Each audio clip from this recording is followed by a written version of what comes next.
नमस्कार सांग माने जय जगन्नाथ।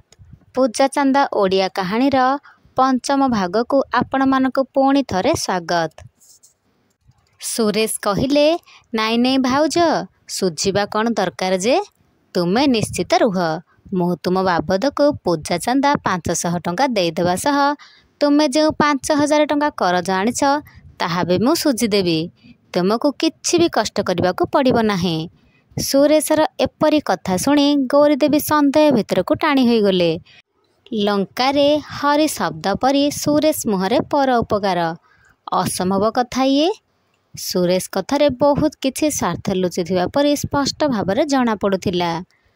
सुरेश कहला भाउज कौन एमिति भाबुछ जे असुविधा समय रे मनीष को साहाय्य करिबा नाही तो आउ किए करिबो कुह। एमिति रे भी मु तो संपर्क तुम दियर हेबी ना। तुमर दरकार बेले तुम पाखरे छिड़ा हेबा तो मोर कर्तव्य ना। गौरीदेवी कहले एक कथा तुम हृदय होई न पारे। सुरेश कहले नाई भाउज एक कथा पूरापूरी मो हृदय किंतु केवल गोटे अनुरोध मोर तुम पाखरे। गौरीदेवी कहले मो पाखरे पुणी की अनुरोध।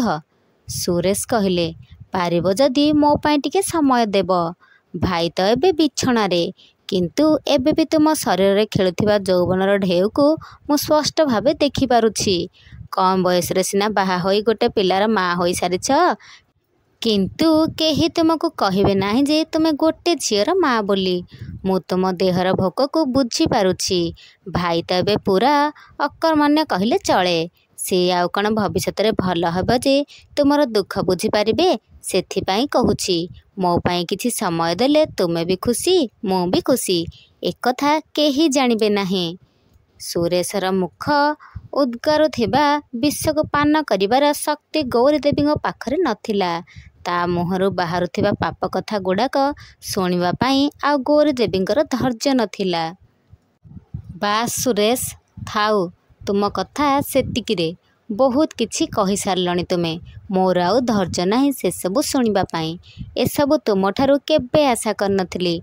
भाउज माँ समान आउ तुमे किपरि एसबु कथा कहि पारुछ।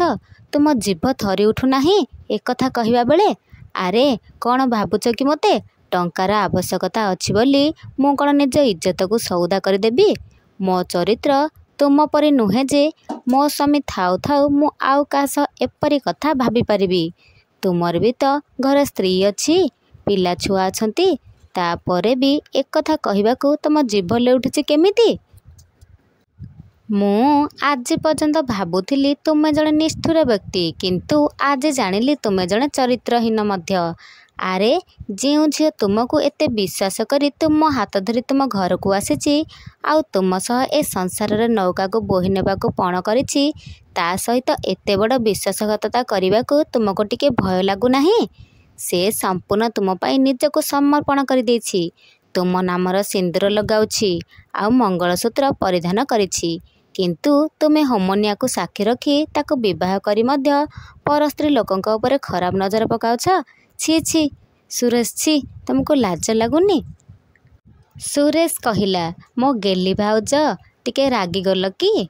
भाउज तुम रागिले ना बहुत सुंदर लगुछ। थरे तो मोर सज्ज सांगिनी साजी देख। मु जदि तुमको संतुष्ट न करिछि ताहाले मो ना भी सुरेश नुहे।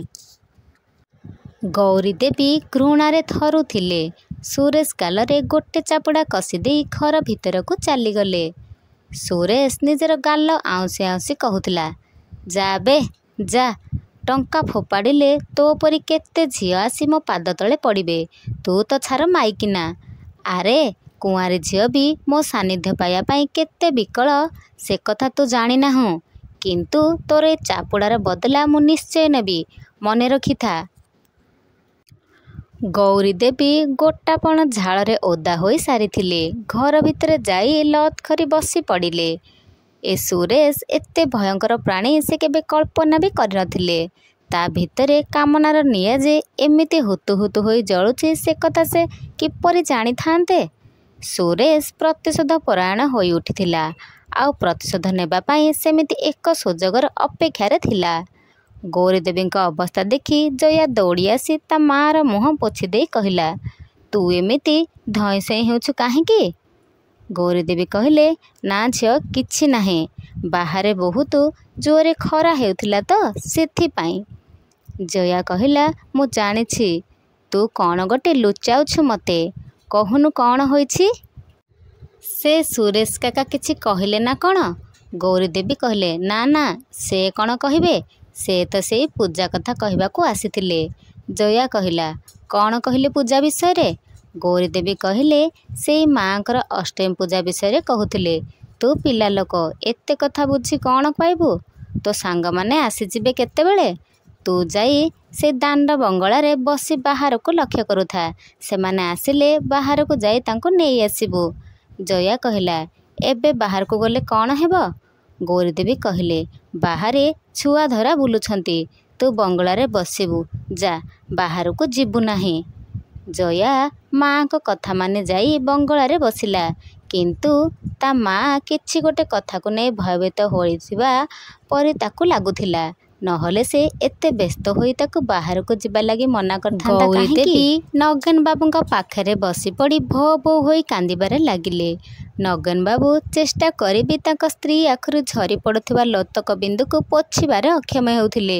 ବହୁତ ଚେଷ୍ଟା କରୁଥିଲେ ହାତ ଉଠାଇବା ପାଇଁ, କିନ୍ତୁ ତାଙ୍କୁ ଯେ ପକ୍ଷାଘାତ ରୋଗ ଆକ୍ରାନ୍ତ କରିଛି ସେ କ'ଣ ଆଉ କରିପାରିବେ? ନା ପାଟି ଖୋଲୁଥିଲା ଯେ କିଛି କହି ତାଙ୍କ ସ୍ତ୍ରୀକୁ ବୋଧ ଦେବେ, ନା ହାତ ଉଠୁଥିଲା ଯେ ଆଉଁସି ଦେଇ ତାଙ୍କୁ ସାନ୍ତ୍ୱନା ଦେବେ। ନିଜ ସ୍ତ୍ରୀଙ୍କର ଏପରି କ୍ରନ୍ଦନ ଦେଖି ତାଙ୍କ ଦୁଇ ଆଖି ବି ଧୈର୍ଯ୍ୟ ଧରି ନପାରି ଅଶ୍ରୁ ଭାରି ବର୍ଷଣ କରିବାରେ ଲାଗିଥିଲା। ଗୌରୀଦେବୀ ମୁହଁ ଉଠାଇ ଏସବୁ ଲକ୍ଷ୍ୟ କରିବା ପରେ ତାଙ୍କର ଆଉ ଧୈର୍ଯ୍ୟ ଶକ୍ତି କେତେ ବା ଏସବୁକୁ ସହିବା ପାଇଁ? ସେ ବି ନଗେନ ବାବୁଙ୍କ ଛାତିରେ ମୁହଁ ଜାକି ଦେଇ ଲୁହରେ ତାଙ୍କ ବକ୍ଷ ଭିଜେଇ ଦେଉଥିଲେ। ଦୁଇ ଜଣଙ୍କ ମଧ୍ୟରେ ଭଲ ପାଇବା ଯେ କେତେ ଗଭୀର ତାହା ଦୁହିଁଙ୍କର କଥା କୁହା ଆଖି ହିଁ ଜଣାଇ ଦେଉଥିଲା।